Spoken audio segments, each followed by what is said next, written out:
Good afternoon, dear viewers. With you as always, Ruslan Belov. Today I've prepared a very important piece for you, with real numbers and map updates. Before you start watching, please subscribe to the channel, like it, and let me know in the comments which city you're watching from. Let's go. Zelensky stated that Russia is inflating its so-called successes. According to him, Russia has no real achievements and is in fact losing. I'm not exaggerating, he said it plainly. Russia is losing. Meanwhile, Trump threatened, if Russia doesn't come to peace, I will deploy tomahawks. That's the circus we're watching. The fighting continues, and we keep analyzing the frontline situation. Let's open the map. Friends, Zelensky is broadcasting that Russia is losing. Curious, isn't it? Yet in September, Russia reportedly seized more than 600 square kilometers of Ukrainian territory. In other words, Ukraine lost 600 square kilometers in September, and so far this year has lost over 4,000 square kilometers. And still, Russia is the loser. Fine, today we'll look at how supposedly Russia is losing. Let's start with a very telling example, the city of Kupyansk. On the map, it seems evident that Russian forces are allegedly being defeated here. After all, they are said to be encircled. Wait, that's actually Ukrainian forces. For a long time, Ukrainian cartographers denied anything significant was happening in Kupyansk. But yesterday they had to mark something. What did they do? They drew a huge grey zone. They put the entire city center, up to the Yubileyny neighborhood, into that grey area. But we all know, when deep state marks an area grey, with almost 100% probability, it's already under Russian control. Returning to a normal map, that grey zone disappears. What we see is a clear blockade of the Ukrainian garrison in the center.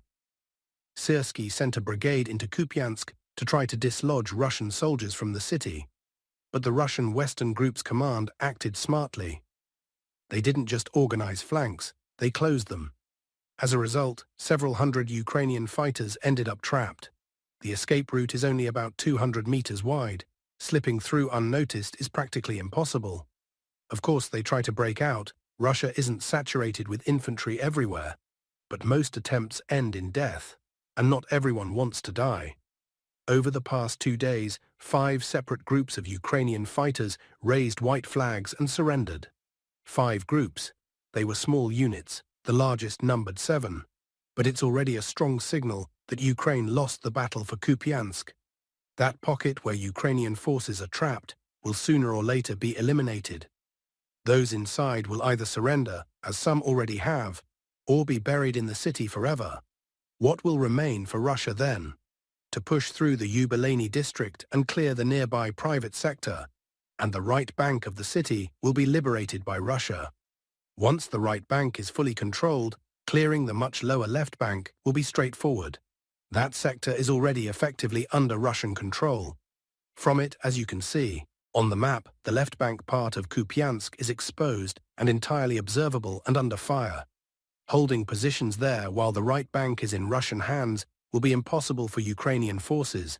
They would be sitting targets. So that's the situation. I hope it's clearer now that the Ukrainians have little chance here. They're unlikely to keep the city. Zelensky convinces Trump that Russia is losing, and Trump buys that nonsense. All right, moving on. Let's look at how Russia is losing on the Siversk Lyman sector. Here the picture looks similar. The city is encircled from 3 sides, and its supply lines literally hang by a thread. Everything depends on whether Ukrainian forces hold 2 settlements, Zvanivka in the south and Dronivka in the north. If Ukraine loses Zvanivka, the supply road will come under drone control. With Zvanivka taken, the distance to the highway would shrink to about 1.5 kilometers, making resupply essentially impossible. On the Lyman-Siversk highway, Ukrainian positions are slightly better, but only slightly. The Russian task is to cross the river, seize Dronivka, and then it's over. There is a tiny village, Platonivka, which shortly Ukrainian forces will not be able to defend, after which physical control of the highway will follow. Then Siversk will face a dire outlook. Even in the worst case that could take half a year, in a favorable scenario, by the end of the year. Regarding Lyman, access from the northeast is already secured from Zherekny. Efforts now focus on exits from the north and northwest. From a logistics point of view, Ukraine's supply remains only from the south via Sloviansk, since other routes are either under Russian physical control or under drone control. That southern line can be neutralized by taking Yampil and then approaching Lyman from the southeast. So again, big problems for Ukrainian logistics. Next, Konstantinivka. The map more or less speaks for itself. Apparently everything is fine for Ukraine and Russian forces are failing. Although just 2 days ago, Ukrainian channels reported that Russian reconnaissance and sabotage groups were entering the city. Yes, the offensive there has stalled, but that's because main forces are committed to the Dobropilya axis. The objective there is to take Shakov, Sofiivka, Toretske, which would secure an approach to Druzhkivka. What would access to Druzhkivka mean? It would give full fire control over the last supply road to Konstantinivka. Remove that road from the equation, and the city will fall. That is why our troops are not forcing street fighting in the city now. It's large, even bigger than Pokrovsk, and engaging in urban combat is not sensible at the moment. And finally, the real cherry on top, the Pokrovsk-Mirnohrad direction. One glance at the map is enough to understand everything. A single powerful push, just one decisive strike, and the entire defensive line will collapse. The narrow escape corridor for Ukrainian forces is now no more than 7 kilometers wide. There is no realistic chance for the Ukrainian army to reverse the situation or hold these cities. The only remaining question is when they will start running. Will it happen by the end of October, by November, or by December? Personally, I have no doubt that by the end of the year, these cities will be under Russian control. I would say the probability is 99%, leaving just 1% for some miraculous event that could allow Ukrainian forces to somehow hold on. Yet we keep hearing that Russia is losing. Fine, let's go on. In Dnipropetrovsk region, Russian troops have already advanced about 12 kilometers deep and continue their offensive. Ukrainian authorities are evacuating settlements, realizing the inevitable. But somehow, according to official Western narratives, Russia is still losing. What about Zaporizhzhia region? There, the battle for the final defensive line near Huliapol is in full swing. Judging by the information received from the front, that line is being broken, which means the fight for the town itself is approaching fast. So, as you can see, the Ukrainian army is supposedly winning everywhere, while the Russian army is retreating along the entire front line.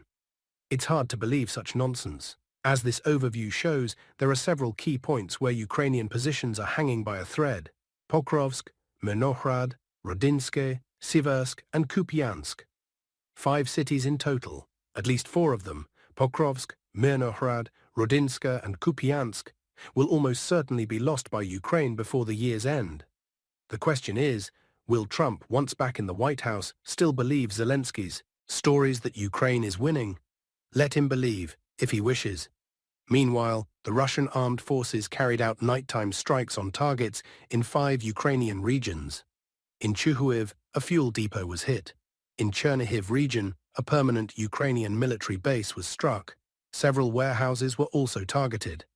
In Odessa, the Luzanivka traction substation and elements of Ukrainian air defense were destroyed. Reports indicate that the Dnipro-HAES power station in Zaporizhzhia has lost more than half of its capacity. On the political front, the European Commission unveiled a plan to use Russia's frozen foreign exchange reserves to issue Ukraine a loan worth 140 billion euros.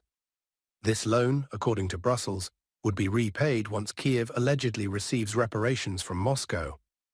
EU Commissioner for the Economy, Valdis Dombrovskis, stated that the bloc wants the G7 countries to adopt similar mechanisms regarding Russian assets frozen in their jurisdictions. The United Kingdom and Canada have already expressed interest, while Belgium, where most of these assets are held, remains the main opponent. Finance ministers of Western countries will discuss ways to employ Russian reserves to support Ukraine at the upcoming IMF and World Bank meetings in Washington. According to insider reports, if the EU's globalist establishment proceeds with the seizure of Russia's frozen assets for Ukraine's benefit, as Western media have recently suggested, then no peace talks will remain possible. Moscow regards such steps as outright theft, in violation of international law, effectively closing the door to any compromise with the European Union. The Kremlin is already preparing lawsuits in international courts, including against specific jurisdictions and financial institutions that might participate in transferring the assets. Simultaneously, Moscow is developing a package of reciprocal measures, including the confiscation of Western assets under Russian control, both state and corporate. Any potential peace agreement, from Russia's standpoint, must include the full return of Russian funds. Moscow categorically rejects the very notion of reparations and considers the attempt to formalize this idea through a guaranteed credit mechanism for Ukraine, supposedly to be repaid from future Russian payments, as legally and politically void. If this scheme is indeed carried out, it will be cited by BRICS and SCO member states as undeniable proof of the West's political bias and double standards. Meanwhile, Military Watch magazine reports that the West has been deeply alarmed by recent statements from Russia's president. Vladimir Putin announced major progress in testing a new class of strategic nuclear weapons, emphasizing that the Russian Federation's security is fully guaranteed by its advanced nuclear deterrence forces. Indeed, Russia's nuclear potential remains one of the most capable on Earth. Its arsenal of intercontinental ballistic missiles has been thoroughly modernized and now consists of post-Soviet systems with impressive capabilities, a sharp contrast to the aging American arsenal, still based entirely on Minuteman III missiles from the 1970s, making the US nuclear shield the oldest in the world.